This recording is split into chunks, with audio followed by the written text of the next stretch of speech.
سر میں اگر درد ہے نا تو باقی سارا جسم ٹھیک ہے، ہم وہ باقی جسم کو تو مقدم کر لیتے ہیں، اور جو سر کا درد ہے نا اس کو لے کر رونا شروع کرتے ہیں۔ انسان اس بات پہ غور کرے، حیرت ہو جائے گی آپ کو۔ مفتی اعظم پاکستان ہمارے حضرت شیخ الاسلام مفتی تقی عثمانی صاحب کے برادر کبیر حضرت مفتی رفیع عثمانی صاحب رحمۃ اللہ تعالی، کچھ عرصہ پہلے ان کا انتقال ہوا۔ ایسے اکابر کے لیے جدائی کا صدمہ اور اس طرح کے الفاظ کے وہ ہمارے درمیان موجود نہیں ہے، جب کہتے ہیں تو ایک عجیب احساس زندہ ہوتا ہے۔ یہ دونوں برادران حضرت شیخ الاسلام ہمارے مفتی تقی عثمانی صاحب اور مفتی رفیع عثمانی صاحب دونوں بھائی ہیں، اور حضرت مفتی شفیع صاحب رحمۃ اللہ علیہ کے بیٹے ہیں۔ اور یہ مفتی شفیع صاحب رحمۃ اللہ علیہ وہ آدمی ہیں جو قائد اعظم کے ساتھیوں میں سے ایک ہے۔ ہمیں یہ تو پتہ ہے نا،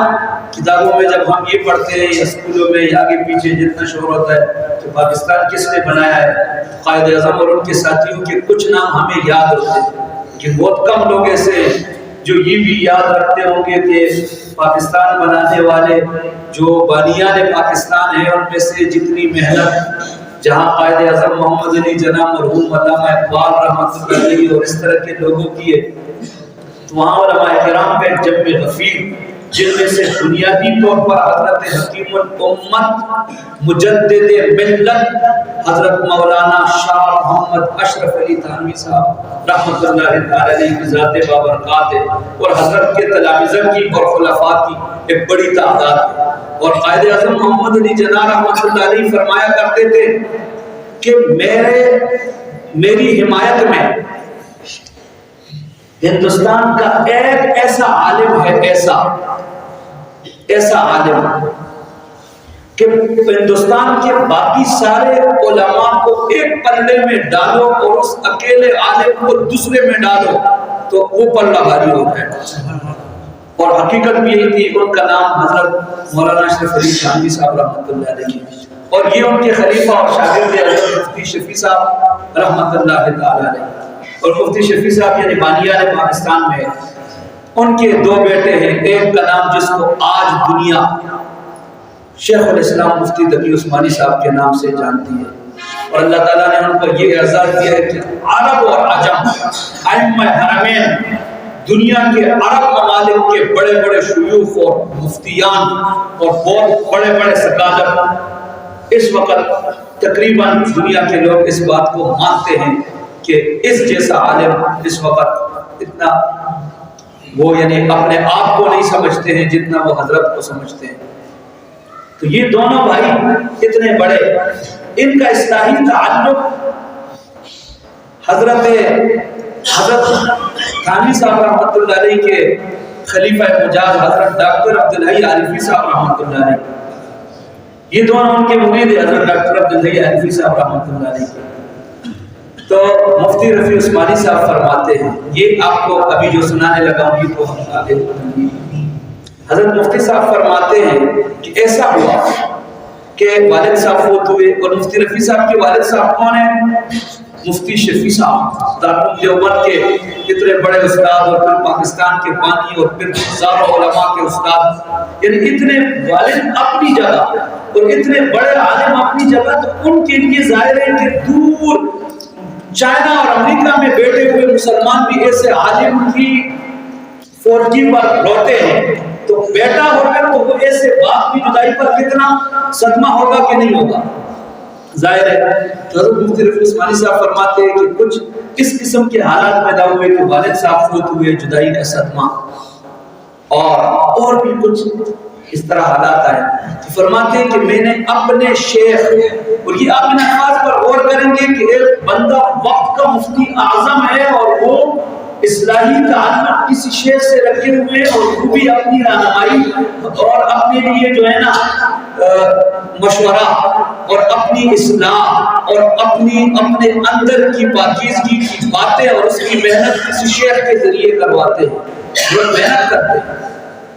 فرماتے ہیں کہ میں نے یہ حالات حضرت ڈاکٹر عبدالحی عارفی صاحب رحمۃ اللہ علیہ جو میرے شیخ تھے ان کی خدمت میں لکھ کر بھیجا کہ ایسے حالات بنے ہیں اور اس پر دل کو صدمہ ہے۔ تو حضرت فرماتے ہیں کہ آگے سے جو مجھے انہوں نے جواب دیا، دنیا کا نام بڑا سے بڑا پیر ہو، وہ اپنے مرید کو کیا کہے گا؟ تعزیت کرے گا اور اس کو کوئی وظیفہ دے گا کہ آپ یہ پڑھے، یہ ورد پڑھے، آپ کو اس سے فائدہ ہو جائے گا، تسلی ہو جائے گی۔ لیکن یہاں اصلاح کا، بہت غور سے آپ نے یہ بات سنی ہے، اصلاح کا اور اس میں تربیت کا اور تسلی کا جو رنگ ہے اور جو ان کے شیخ کی تربیت کا انداز ہے، آپ حیران ہو جائیں گے۔ فرماتے ہیں کہ جی میرے شیخ کا جواب آیا اور انہوں نے لکھا کہ تمہارے ان حالات اور واقعات کو سن کر مجھے بھی صدمہ ہوا، اللہ تعالیٰ آپ کو صبر جمیل نصیب فرمائے۔ اتنا کہہ دیا اور آگے کہتے ہیں کہ حضرت نے جو تربیت کی نا،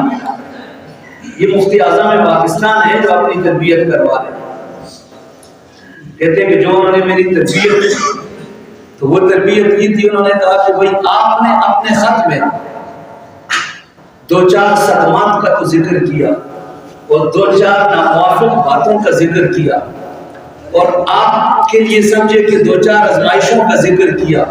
لیکن حضرت فرماتے ہیں کہ میرے شیخ نے مجھے آگے سے یہ شکوہ لکھا کہ 2-4 صدموں کو دیکھا اور آپ نے ان کا ذکر کیا اور اللہ تعالیٰ کی اتنی بیش بہا نعمتوں اور عافیتوں کا آپ نے کوئی ذکر نہیں کیا۔ اس میں ہمارے لیے سبق ہے، کوئی ناموافق بات آتی ہے، ایک بات ناموافق ہے تو 100 موافق ہے۔ تو ایاز نے کیا جواب دیا کہ بادشاہ آپ کے دسترخوان پہ میٹھی چیزیں، پسند کی چیزیں، مرغوب چیزیں تو بہت کھائی ہیں، اگر ایک دن کوئی ناموافق غذا آ گئی تو محبت میں روبی گوارا ہے۔ پھر آپ پوچھیں نا حضرت ایوب علیہ السلام سے، یہ بات ابھی آپ کو جو عنوان میں ابھی بولنے لگا، محبت کا عنوان، پھر آپ پوچھیں نا حضرت ایوب علیہ السلام سے، اور پھر آپ پوچھیں حضرت زکریا علیہ السلام سے، سمجھ آئے کیا ہوتا ہے؟ حضرت ایوب نے پھر جب محبت ہوتی ہے نا، محبت اللہ سے محبت ہوتی ہے، ہم تو اللہ کی محبت میں سردی میں نماز کے لیے دعویٰ اللہ کے ساتھ محبت کا ہے، لیکن سردی میں ہم نماز کے لیے صبح اٹھے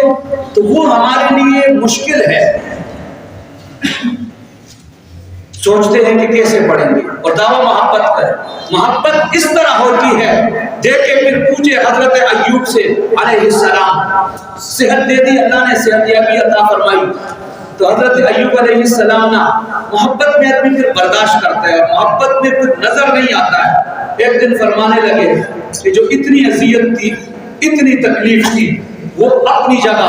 لیکن جو اس ساری بیماری میں ایک مرتبہ اللہ پوچھتے کہ ایوب کیا حال ہے، اس حلاوت سے، اس اللہ کے پوچھنے کی حلاوت سے اور اس پوچھنے کی شراب محبت سے جو سکون ملتا اور جو خمار ملتا اور جو جسم میں لذت آتی اور جو سرور کی لہریں دوڑ جاتی، تو وہ ساری بیماری اور ساری تکلیف بھول جاتا۔ اللہ کے ساتھ محبت ہوتی ہے، پھر محبت کرنے میں آدمی آگے بڑھتا ہے۔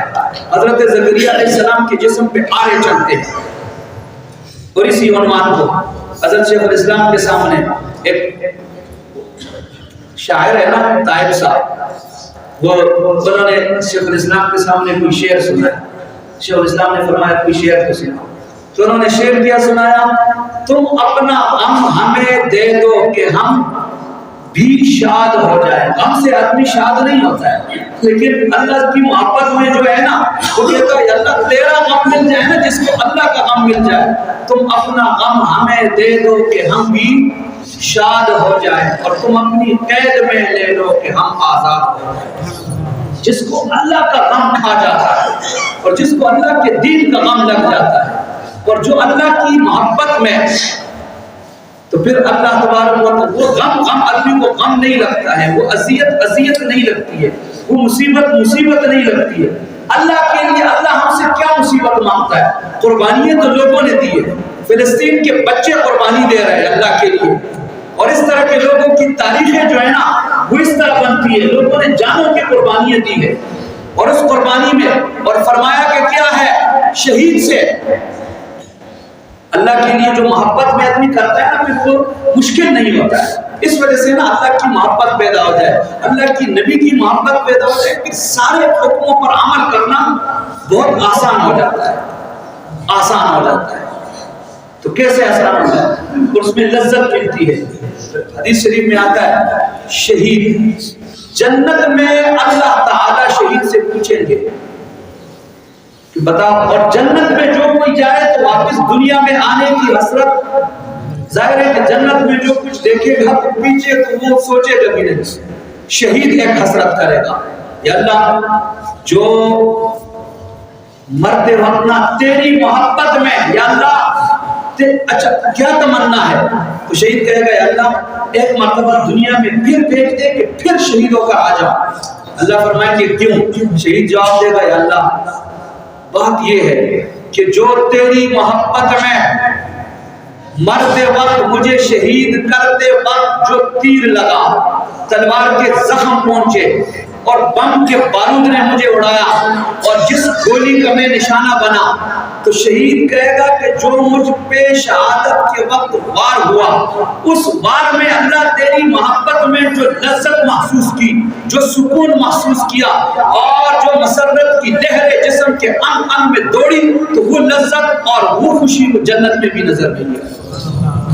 اللہ کی محبت میں انسان پھر جب آگے بڑھتا ہے نا, پھر اللہ کے سارے حکموں پر عمل کرنا آسان ہوتا ہے. اس کو کہتے ہیں محبت کا عنوان. ایک ہوتا ہے نا کہ مجبوراً کوئی آدمی کسی کا کام کرتا ہے, یہ کہ محبت میں کام کرتا ہے اللہ تعالیٰ کی محبت میں. اس وجہ سے اللہ فرماتے ہیں کہ تم اگر چاہتے ہو کہ میری محبت حاصل کرو,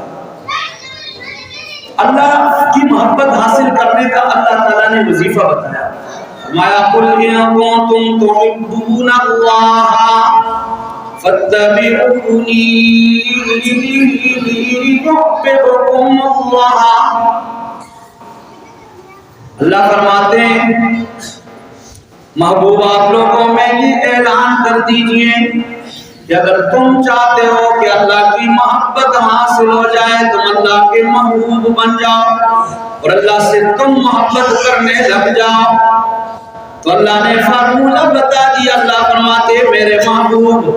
آپ یہ اعلان کر دے, لوگوں میں منادی کرا دے, فَاتَّبِعُونِي يُحْبِبْكُمُ اللَّهُ, تم میری اتباع کرو, میری اطاعت کرو, اللہ تم سے محبت کریں گے. اللہ تعالیٰ نے اپنی محبت کا راز کس میں رکھا ہے؟ یہ جو سنتیں ہیں نا, چھوٹی چھوٹی سنتیں جو ہم کہتے ہیں کہ چھوٹی ہیں, ان کو نظر انداز کرتے ہیں. ان چھوٹی چھوٹی سنتوں پر جو عمل کرتا ہے تو وہ اللہ کا محبوب بن جاتا ہے. ایک سنت پر عمل کرتا ہے, دوسری سنت پر عمل کرتا ہے اپنی زندگی میں, اور اس کو آپ, ایک بندہ ہے اس کو اپنی اولاد سے محبت ہے, مثال دے رہا ہوں, صرف بیٹے بچیاں اپنی اولاد آدمی سے دور کہیں آدمی سفر میں, اور اپنے بیٹے کا ہم شکل, چھوٹے بچے کا, بیٹے کا, دادا کو بلکہ پوتوں سے زیادہ محبت ہوتی ہے. دادا پوتوں سے دور ہے اور اپنے پوتے کا ہم شکل دیکھا ہے بچہ سفر میں دور دراز, آپ بتائیں کہ اپنے پوتے کے ہم شکل بچے پہ پیار آئے گا کہ نہیں؟ سیدھی سی بات ہے. پھر اللہ کا اپنے محبوب سے کس چیز کا تعلق ہے؟ محبت کا. تو جو اللہ کے محبوب کی ترتیب لے کر اللہ کے سامنے جائے گا تو اللہ کو پیار آئے گا کہ نہیں آئے گا؟ حضرت تھانوی کے خلیفہ مجاز ہے اور زندگی عام سی گزری, آخر میں حضرت کے ہاتھ پہ بیعت ہوئے, شاعر تھے زبردست کمال کے. تو خواجہ عزیز الحسن مجذوب رحمۃ اللہ علیہ ایک دن نا شیشہ میں دیکھا آگے ایسے, اور اپنا یہ چہرہ سنت کے مطابق, اور تو کہا کہ میرے دامن میں کچھ نہیں ہے لیکن یہ ایک کام ہے, کہا کہ اللہ کے سامنے جب مجھے پیش کر دیا جائے گا تو ایک بات کہہ سکوں گا, تیرے محبوب کی یا رب شباہت لے کے آیا ہوں, حقیقت اس کو تو کر دے، میں صورت لے کے آیا ہوں۔ انسان اس انداز سے اللہ کے پاس جائے گا، کم از کم اللہ کو ہم اپنی شکل سے نہ۔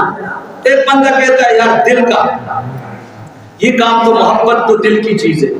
ہمارے لوگ کہتے ہیں پردہ تو دل کا ہونا چاہیے، ہمارے لوگ کہتے ہیں ایمان بس دل کا ہونا چاہیے، آپ کا باطن ٹھیک ہونا چاہیے۔ آپ کی عمر سے بات داڑھی سے کیا ہوتا ہے، لباس سے کیا ہوتا ہے، ان چیزوں سے کہتے کیا ہوتا ہے؟ یہ آپ مجھے یہ بتائیں، میدان جہاد ہے، گھمسان کی جنگ ہے، اور ایک طرف پاکستان کی فوج ہے اور دوسری طرف انڈیا کی فوج ہے۔ اب آپ بتائیں آپ کی اپنی فوج اور دشمن کی فوج کی پہچان کس طرح ہوگی؟ جی وردی سے، یونیفارم سے، ظاہری شکل اور صورت سے۔ ایک بندہ پاکستانی فوج کا ملازم ہے اور وہ انڈین فوج کا لباس پہن کے آتا ہے، آپ اس کو چھوڑیں گے؟ کیوں؟ جب آپ نہیں چھوڑیں گے تو پھر اللہ نے اگر فرشتوں کو کہہ دیا کہ یہ جو محمدی لباس میں نہیں ہے، جو یہ محمدی طور طریقے پر نہیں ہے، جو اس پر نہیں ہے، اگر اللہ نے ادھر پکڑ لیا کہ یہ میرے نہیں ہے اور اللہ کے محبوب نے اگر ادھر فرما دیا کہ یہ میرے نہیں ہے، تو اس وقت ہمارا کیا بنے گا؟ اس وجہ سے میرے بھائیوں میں یہ باتیں، اس وجہ سے محبت کا عنوان نبی کی اطاعت ہے، اور نبی کی اطاعت ہمارے جسم پر، ہماری زندگی میں، ہمارے شب و روز میں، ہماری غمی خوشی میں، ہماری غمی خوشی زندگی کا ہر لمحہ۔ زندگی میں دو چیزیں آتی ہیں، غمی ہے، خوشی ہے۔ ان چیزوں کو ہم نے کبھی سوچا ہے کہ ہم نے اپنے نبی کے طریقے پر اس کو کرنا ہے؟ سوچنا ہے ہم نے کیا کرنا ہے؟ ہم نے دیکھو جو ہم کرتے ہیں شریعت کے خلاف، جو مثال کے طور پہ شادیوں میں شریعت کے خلاف جو کچھ ہم کرتے ہیں، تنہائی میں اس پر آپ غور کریں، تنہائی میں، بالکل تنہائی میں کیا فائدہ ہے اس کا؟